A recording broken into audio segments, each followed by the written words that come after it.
एक तोते की वजह से माता सीता को भगवान श्री राम से रहना पड़ा था अलग। रामायण कई भाषाओं में लिखी गई है। अलग अलग रामायण में कई तरह की दंत कथाएं मिलती हैं, जिनसे कई लोग परिचित नहीं हैं। आखिर एक तोता ने माता सीता को क्यों दिया था श्राप, क्या है इसके पीछे का रहस्य, चलिए जानते हैं। अगर आप भी भगवान श्री राम के भक्त हैं, तो कमेंट में जय श्री राम जरूर लिखें। तो चलिए शुरू करते हैं आज की प्रस्तुति। सनातन धर्म ग्रंथों में बताया गया है कि बुरे कर्मों का फल हमेशा बुरा ही मिलता है, चाहे वह इंसान हो या फिर ईश्वर। इसका एक उदाहरण माता सीता का है, जिसका जिक्र रामायण में किया गया है। दरअसल रामायण कई भाषाओं में लिखी गई है। अलग अलग रामायण में कई तरह की दंत कथाएं मिलती हैं, जिनसे कई लोग परिचित नहीं हैं।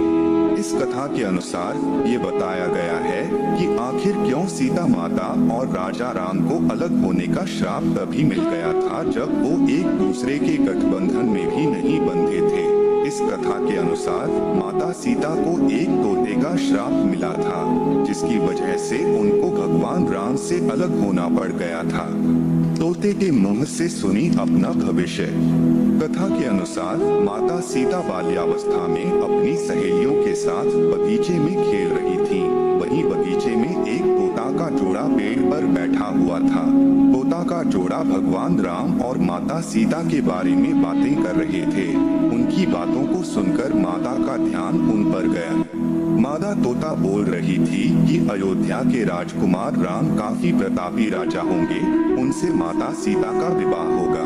तोते के मुख से भावी पति का नाम सुनकर माता सीता अचंभित हो गई। उन्हें अपने बारे में और जानने की इच्छा जागृत हुई, इसलिए उन्होंने अपनी सखियों से कहकर दोनों पंछियों को पकड़ लिया और फिर उन दोनों से प्यार से पूछा कि भविष्य के बारे में इतना ज्ञान कहाँ से प्राप्त हुआ।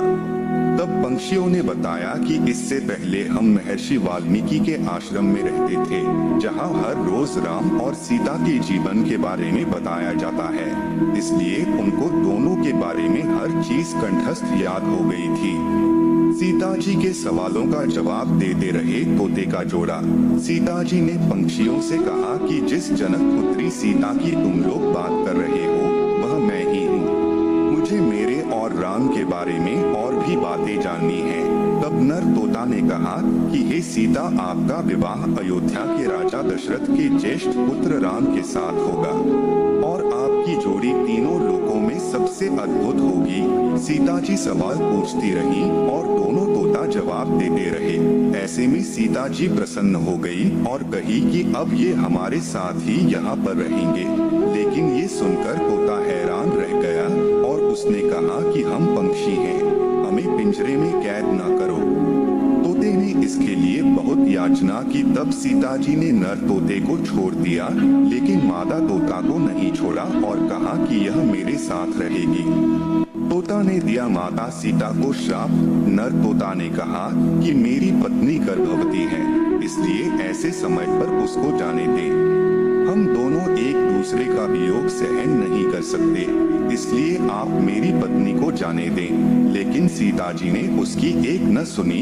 इस पर मादा तोता को बहुत गुस्सा आया और श्राप दिया कि जिस तरह तुमने गर्भावस्था में मेरे पति से मुझको अलग कर दिया है, वैसे ही गर्भावस्था के दौरान तुमको भी पति वियोग सहना पड़ेगा। इतना कहते ही मादा तोता ने अपने प्राण त्याग दिए। बताया जाता है कि अगले जन्म में तोता वही धोबी था जिसने माता सीता के चरित्र पर उंगली उठाई थी, जिसके बाद भगवान राम ने माता सीता का गर्भावस्था के दौरान त्याग कर दिए थे। तो दोस्तों, आज के लिए बस इतना ही। उम्मीद करते हैं हमारे द्वारा दी गई जानकारी आपको पसंद आई होगी। तो मित्रों, अगर यह वीडियो आपको पसंद आई हो तो लाइक और शेयर जरूर कीजिएगा।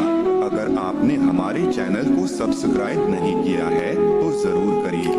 और हाँ, वीडियो को अंत तक देखने के लिए आपका बहुत बहुत